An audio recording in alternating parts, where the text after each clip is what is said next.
My dear aspirants, welcome to the BVM Studies YouTube channel.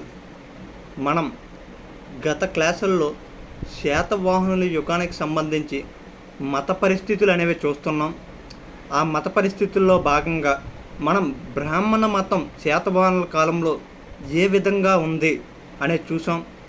ఇప్పుడు జైన మతం శాతవాహనుల కాలంలోని జైన మతం అనేది ఏ విధంగా ఉంది, జైనానికి ఎలాంటి ఆదరణ లభించింది, శాతవాహనుల కాలంలో జైనాన్ని ఆదరించిన వారు ఎవరు అనేది మనం ఇప్పుడు చూద్దాం. చూడండి, జైన మతం. శాతవాహనులు విజృంభించే నాటికే ఆంధ్రదేశాన్ని పరివేష్టించి ఉన్న ప్రాంతాలలో మాలవ, కళింగ, మైసూర్ రాజ్యాల్లో జైన మతం పాదుకొని ఉన్నది. అంటే ఇక్కడ ఏటి చెప్తున్నారు అంటే, శాతవాహనులు మన దగ్గర విజృంభించడం అంటే స్వతంత్రించే నాటికేనటండి మన చుట్టుపక్కల ఉన్న రాష్ట్రాలలో ఏరియాల్లో ఆల్రెడీ జైన మతం అనేది ఆల్రెడీ చాలా ఉచ్చ స్థితిలో ఉందన్నమాట. మన చుట్టూ ఉన్న ఏరియాలో జైన మతం ఉంది. ఇక క్రీస్తు పూర్వం 4వ శతాబ్దానికే ఆంధ్రదేశంలో కూడా కళింగ, మాలవ ప్రాంతాల నుండి జైన మతం ప్రవేశించిందని జైన గ్రంథాల వల్ల తెలుస్తుంది. ఏ టైంలోని, ఏ శతాబ్దంలోని ఆంధ్రప్రదేశ్లోనికి జైన మతం అనేది ప్రవేశించింది అంటే క్రీస్తు పూర్వం 4వ శతాబ్దం టైంకే మనకి ఆంధ్రప్రదేశ్లోనే అటండి జైన మతం అంటే ఎక్కడ కాంచి ప్రవేశించింది అంటే మన దగ్గర ఉన్న కళింగ, మన పైన ఉన్న కళింగ నుండి, అలాగే మన ఇటుపక్కన మాలవ ప్రాంతాల నుండి మన రాష్ట్రానికి, మన ఆంధ్రదేశానికి జైన మతం ప్రవేశించిందండి. ఏ టైంకనే 4వ శతాబ్దానికి పూర్వమే. ఇక అశోకుడు ప్రపౌత్రుడు అంటే ఎవరంటే మనవడండి, అశోకుడు యొక్క మనవడు సంప్రతి అండి. ఇతను జైన మతానికి చేసిన కృషి అంతా ఇంత కాదండి. జైన మత అశోకుడు అనేసి సంప్రతినే పిలుస్తారండి. అంత కృషి చేశాడండి. బౌద్ధ మతానికి అశోకుడు ఏ స్థితిలో కృషి చేశాడో జైన మతానికి సంబంధించిన అశోకుడిగా మన సంప్రతిని పేర్కోవచ్చు. అంత దేశం మొత్తానికి జైన మతానికి ఒక మొఘల్ సామ్రాజ్యానికి చెందిన మౌర్య సామ్రాజ్యానికి చెందిన రాజు ఈ సంప్రతి అనే వ్యక్తి ఎంతలా కృషి చేశాడంటే ఆ చక్రవర్తి అంతలాగా జైన మతానికి తన ధన్నును అందించాడనమాట. దాంట్లో భాగంగానే ఇతని కృషి ఫలితంగానే ఆంధ్ర, ద్రావిడ దేశాల్లో జైన వ్యాప్తికి ఇతను కూడా కృషి చేశాడనమాట. ఎక్కడండి?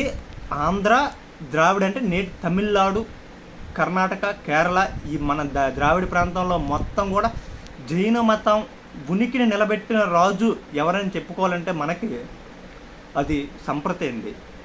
అలాగే అమరావతి సమీపంలోని వడ్డమాను కొండపై సంప్రతి విహారం కూడా ఏర్పడింది. ఎక్కడండి? నేటి అమరావతి సమీపంలో. ఆ టైంలోనే సంప్రతి జైనుల కోసం ఒక విహారాన్ని కూడా నిర్మించాడనమాట. ఇప్పుడు శాతవాహనుల యుగంలోనే అంటే సంప్రతి మనకి మౌర్య రాజుగా ఉన్నప్పుడు మన ఆంధ్రదేశంలోనే అమరావతి అనే ప్రాంతంలోని సంప్రతి అనే వ్యక్తి మన సంప్రతి విహారం అనేది ఎక్కడ కట్టాడో ఆ వడ్డమాను కొండపైన ఈ సంప్రతి విహారాన్ని ఒకటి నిర్మించాడు. ఇతను ఎక్కడైతే నిర్మించాడో కొద్దిగా దూరంలోనే అదే వడ్డమాను కొండపైన జైన మతానికి విశేష కృషి చేసిన మరో రాజు కూడా ఉన్నాడండి. అతనే కళింగాధిపతి కారావేలుడు. ఇతను కూడా అక్కడ ఒక విహారాన్ని నిర్మించాడు. ఎక్కడండి? వడ్డమాని కొండపైన. వడ్డమాను కొండపైన ఎవరిని నిర్మించారు? మనకి కళింగాధిపతి కారావేలుడు ఒక విహారాన్ని నిర్మించాడు.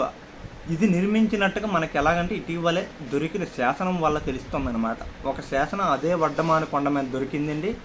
అతను కళింగాధిపతి కారావేలుడు ఇక్కడ ఒక విహారాన్ని నిర్మించాడు వడ్డమాను కొండ మీద, దాంట్లో తెలపబడింది.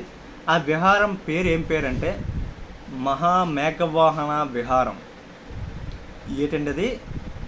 వడ్డమాను కొండపై కళింగాధిపతి కారావేలుడు నిర్మించిన విహారం పేరు ఏం పేరంటే మహామేఘవాహన విహారం. ఇతను ఏ మతానికి ఉద్దేశించి ఆ విహారాన్ని నిర్మించాడు, ఏ మతాన్ని ఉద్ధరించడానికి నిర్మించాడంటే జైన మతాన్ని వ్యాప్తి చేయడానికి, వాళ్ళకి వెన్నుదన్నును అందించడానికి ఈ కళింగాధిపతి కారావేలుడు ఒక విహారాన్ని నిర్మించి ఇచ్చాడనమాట. ఇక మొదటి శాతవాహనుడు జైన మత అభిమానంతో తన రాజధాని నగరంలో జైనులకు చైత్యాలు నిర్మించినాడట. ఎవరండి?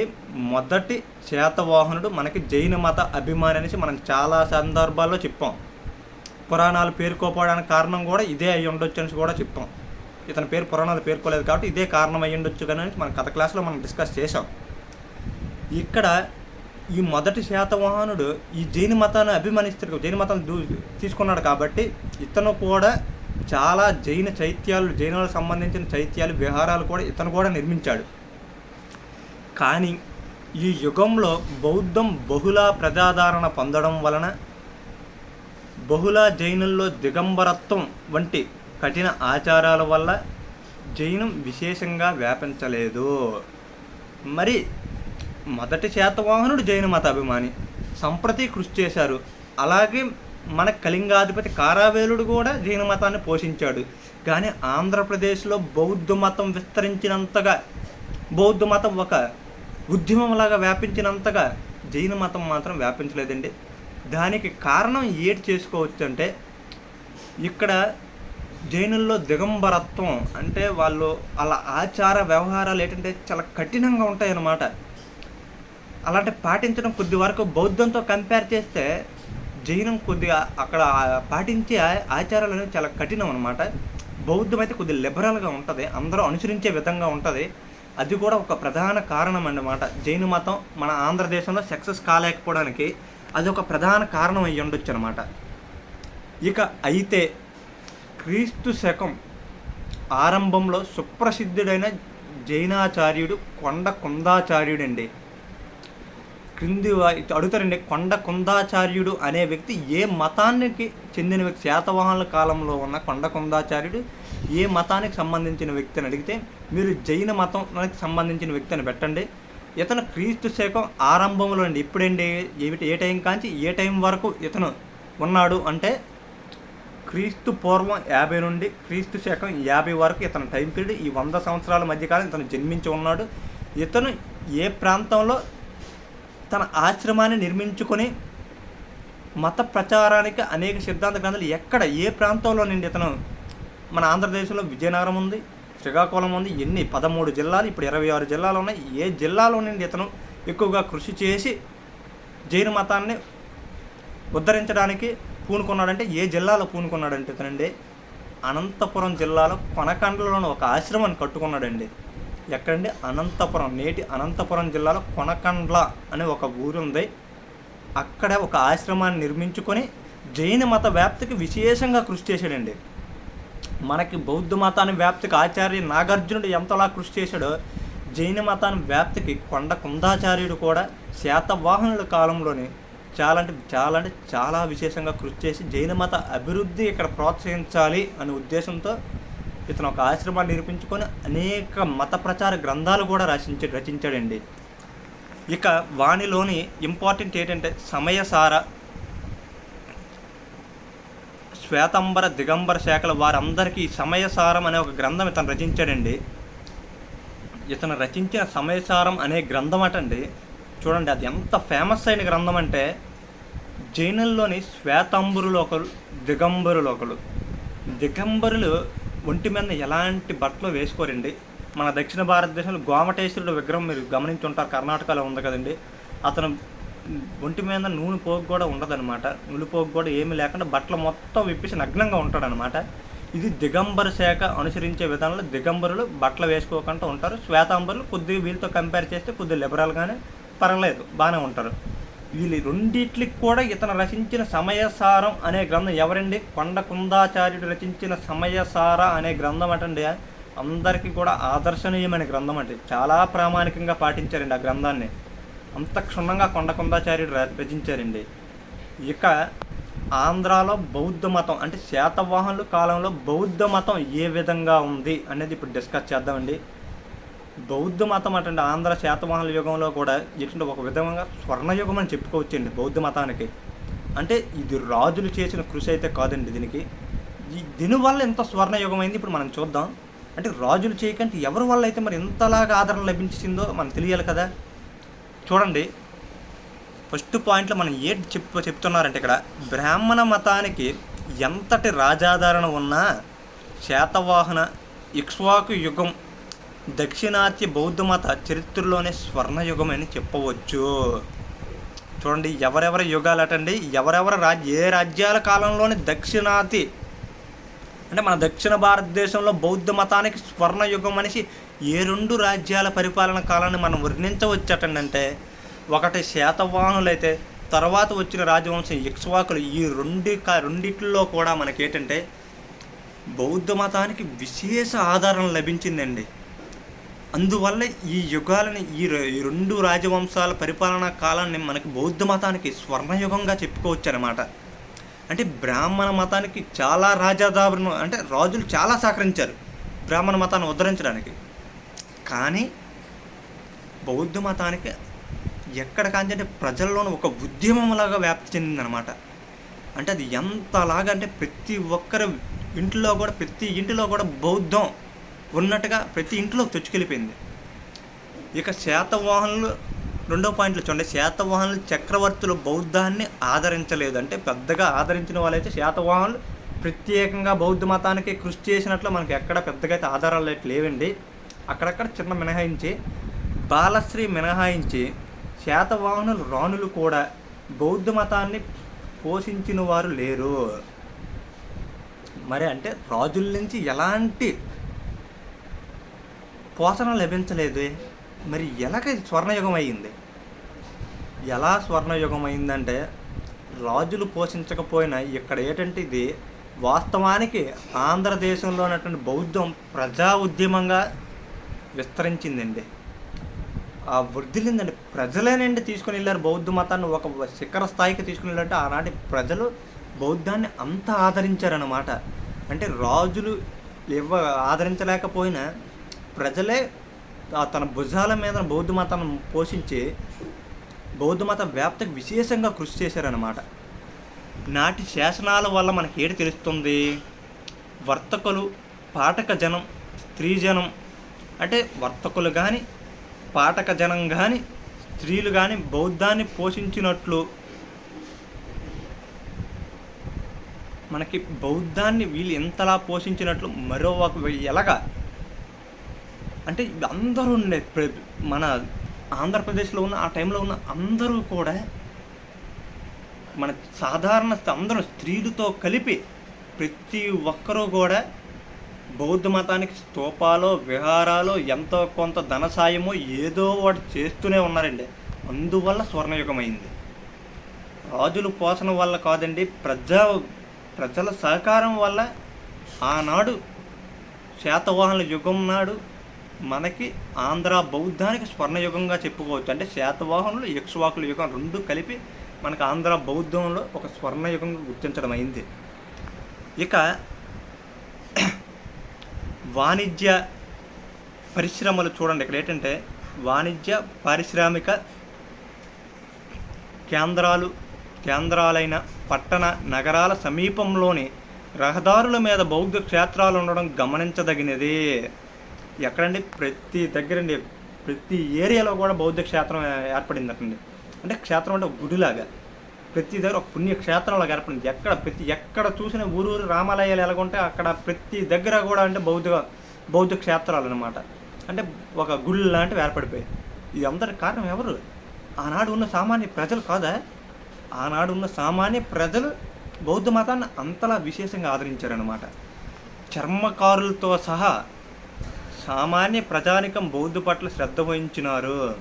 ఆఖరికి చర్మకారులు అంటే ఎవరండి? ఇంకా మనతో ఇంకా సాంఘికంగా చాలా వెనకబడిన వర్గం వారు కూడా వాళ్ళ దగ్గర తినడానికి తిండే లేని పరిస్థితుల్లోనే వీళ్ళు బౌద్ధ మతానికి వాళ్ళ దగ్గర ఉన్న ఎంతో కొంత సహాయపడిసి బౌద్ధ మతాన్ని ఉద్ధరించడానికి వీళ్ళు కూడా పాత్ర పోషించారు.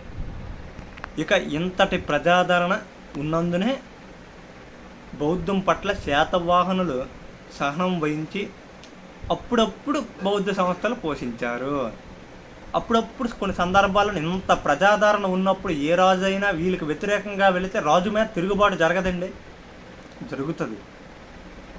అందుకే శాతవాహనుల రాజులు ఇది గమనించారు.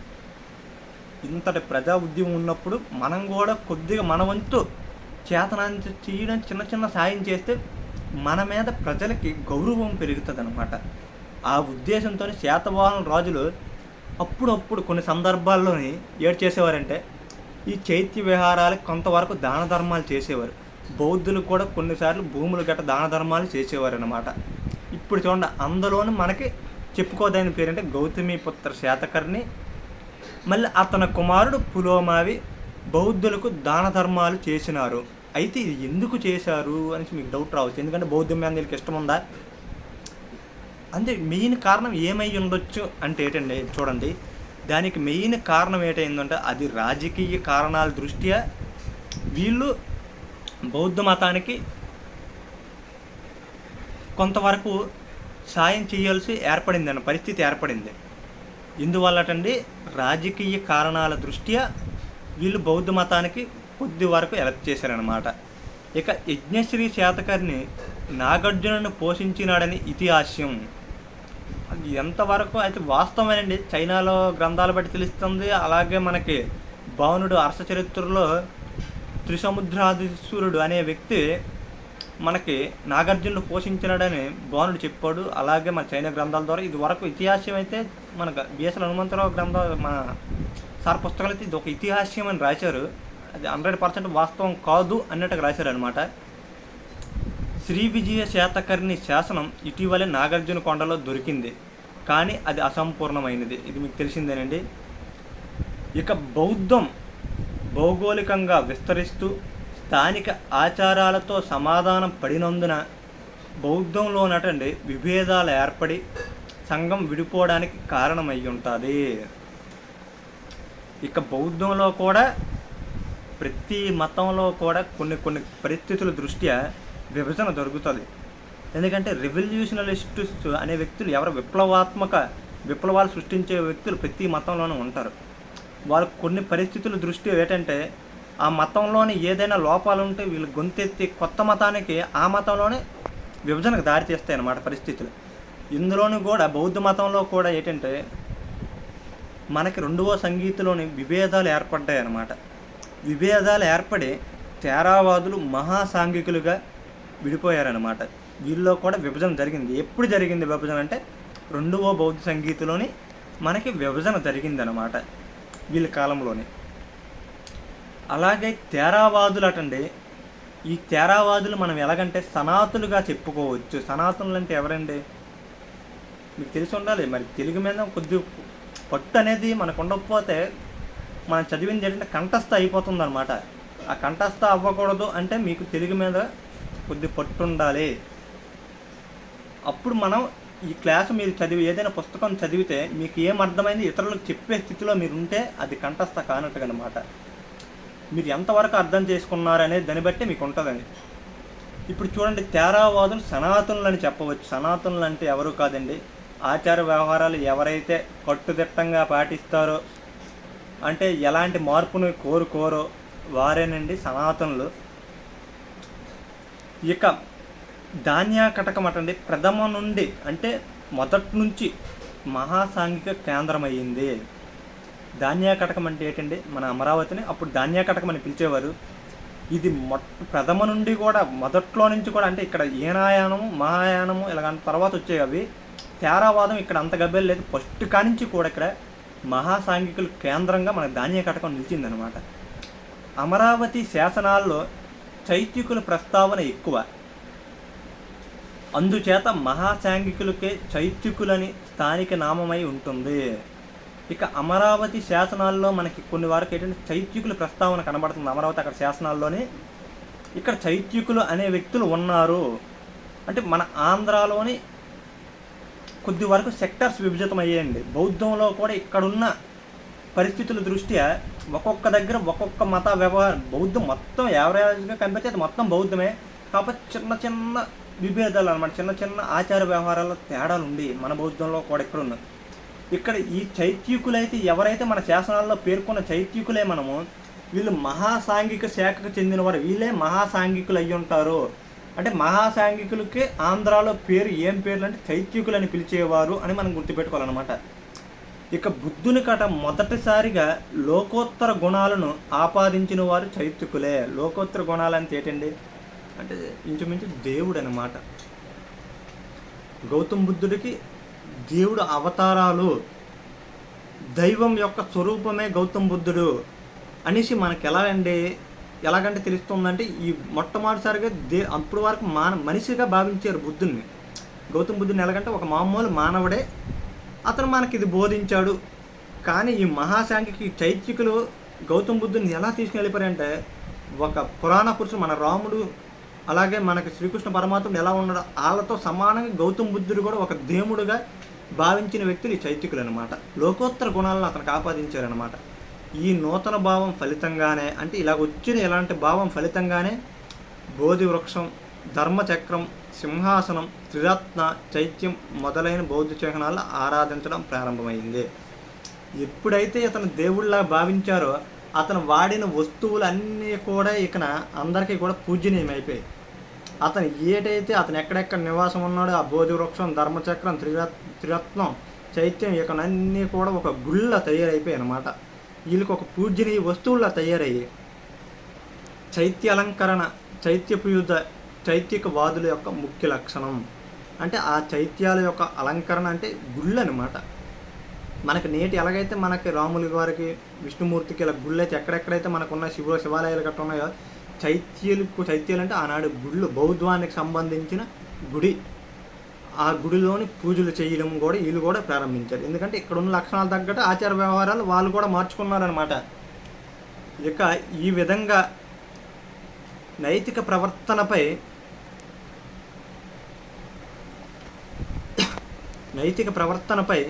స్వయం కృషిపై నొక్కిపెట్టిన బౌద్ధ దర్శనం స్థానిక పితృదేవత ఆరాధన, విగ్రహాధారణలతో సమన్వయం పొంది పూజా పురస్కారాలతో ఆకర్షణీయ మతంగా పరిణమించింది.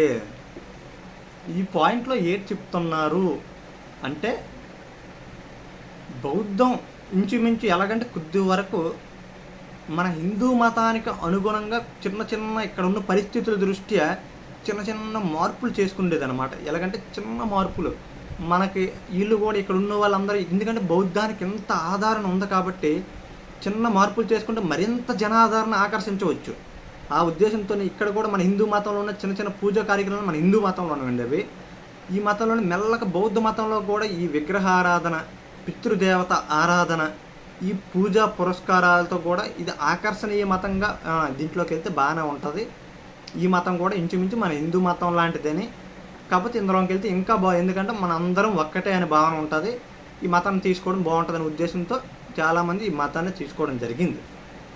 ఇక చైత్యకుల్లో అటండి, మన దగ్గర మన ఆంధ్రదేశంలోనే రకరకాల భిన్న శాఖలు ఉన్నాయన్నమాట. ఈ శాఖల మీద తరచుగా ఇప్పుడు ఒక 3-4 సార్లు గ్రూప్ 2లో బిట్ అడగడం జరిగింది. వీటిని మీరు ఖచ్చితంగా కంఠస్థ పెట్టాలి. ఏ శైలి ఎక్కడ ఉంది అంటే, ఏ శైలి ఎక్కడ అనుసరిస్తున్నారు చూడండి. చైత్యకుల్లో పూర్వశైలం అనే శాఖ ఎక్కడ ఉందంటే ధాన్యాకటకం అనేది, పూర్వశైలం శాఖ అనేది ధాన్యాకటకంలో ఉందండి. అలాగే అపరశైల అనేది ఎక్కడండి, శ్రీపర్వతంలో అండి. అపరశైలి ఎక్కడ విజృంభించింది అంటే శ్రీపర్వతంలో విజృంభించింది. అలాగే ఉత్తరశైల జగ్గయ్యపేటలో ఇదండి. క్వశ్చన్ మార్క్ పెట్టారు, జగ్గయ్యపేట అనుకుంటున్నారు. జగ్గయ్యపేటలోని ఆచరించిన బౌద్ధ శైలి ఏ బౌద్ధ శైలిని జగ్గయ్యపేటలో ఉన్న ఆ పరిసరాల్లో ఉన్న ప్రాంతంలో ఉన్న వాళ్ళు అనుసరించారు అంటే మనకి ఏ శైలి అంటే అది ఉత్తర శైల. రాజగరిక అనే శైలిని ఎక్కడంటే గుంటుపల్లిలో ఉన్న ప్రజానికం రాజగరిక అనేదానిని ఆ శైలిని అనుసరించారనమాట. ఇక సిద్ధార్థిక అనేది ఎక్కడండి, గుడివాడ దగ్గర మనకేంటంటే సిద్ధార్థిక అనేది గుడివాడకి ఈ శాఖలు ఏర్పడ్డాయి. ఇలా 5 శాఖలు ఏర్పడ్డాయండి. పూర్వశైలం అని ధాన్యాకటకం, అపరశైలి అని శ్రీపర్వతం, ఉత్తర శైలి అని జగ్గయ్యపేట, అలాగే రాజగరిక గుంటుపల్లి, సిద్ధార్థిక అనేది గుడివాడ. ఇలాంటి శాఖలు మన ఆంధ్రదేశంలో కూడా పరిస్థితుల దృష్ట్యా కొన్ని శాఖల్లో మార్పులుగా చెంది ఒక్కొక్క శాఖ ఒక్కొక్క దగ్గర ఏర్పడింది. ఇక మహాసాంఘిక చైత్యక సిద్ధాంతాలే క్రమంగా మహాయానానికి దారి తీశాయి. అంటే మహాయానానికి దారి తీయడానికి ప్రధాన కారణం ఏంటి అంటే ఈ చైత్యక సిద్ధాంతాలే. ఇది ఆంధ్రప్రదేశ్లో ఉన్న చైత్యక సిద్ధాంతాల వలనే మహాయానం అనేది ఒకటి పుట్టుకొచ్చింది. దానికి ప్రధాన కారణం ఆంధ్రదేశంలో, మన ఆంధ్రప్రదేశ్లో ఉన్న ఈ చైత్యకవాదులే. ఇక మహాయానానికి ప్రామాణికమైన గ్రంథం ఏ గ్రంథం అండి? మహాయానానికి ప్రామాణికమైన గ్రంథం ఏంటండి? ప్రజ్ఞాపారమిత శాస్త్రం. ఇది ఆంధ్ర బౌద్ధుల కృతమే. అంటే ఈ ఆంధ్ర బౌద్ధులే ఈ ప్రజ్ఞాపారమిత శాస్త్రం రచించి అది మహాయానానికి ఒక మెయిన్ బైబిల్లా తయారైంది ఆ గ్రంథం. అదే ప్రామాణికమైన గ్రంథంగా మహాయానానికి సంబంధించిన బౌద్ధులు పాటించారు. దానికి కృషి ఎవరు? మన ఆంధ్ర బౌద్ధులు. అదే ఆచార్య నాగార్జున గారి కృషి ఫలితం అది. ఈ విధంగా ఇలాగంటే మాకు మహాయానం అంటే ఫస్ట్ మహాసాంఘిక అంటే రెండవ బౌద్ధ సంగీతి, మహాయానం అంటే నాలుగో బౌద్ధ సంగీతిలో ఏర్పడింది శాఖ. దానికి కారణం ఎవరు? ఆంధ్ర బౌద్ధులు. ఎంత పేరు ప్రతిష్ఠ పొందామండి మనం. ఇంచుమించు మనకు బౌద్ధ మతంలో ఒక సంస్కరణ తీసుకురావడానికి ఆంధ్ర బౌద్ధులు ఎంత విశేషంగా కృషి చేశారో మనకు తెలుస్తుంది. ఇక మహాయానాన్ని నిర్దిష్టమైన దర్శనంగా రూపొందించింది ఎవరండి? ఆచార్య నాగార్జునాచార్యులండి. మహాయానానికి ఒక రూపాన్ని తీసుకొని వచ్చారు. బౌద్ధ మతాన్ని సంస్కరించి ఇంకా ఉన్నతంగా తీసుకొని వెళ్ళి చాలా రెండవ గౌతమ బుద్ధుడిగా పేరు పొందిన అంతటి గొప్ప మహానుభావుడు ఎవరంటే మనకు ఆచార్య నాగార్జునుడు అండి. అంత గొప్ప బౌద్ధ పండితుడండి అతను, అపర మేధావి అతను. అప్పుడు మహాయానానికి ఒక రూపాన్ని కూడా తెచ్చిన వ్యక్తి అండి మనకు ఆచార్య నాగార్జునుడు. బుద్ధుని అనంతరం అటండి, బుద్ధునంతట మహాదార్శికునుడై నాగార్జునాచార్యుడి జీవితం గురించి మనకి స్పష్టమైన పరిజ్ఞానం లేదు.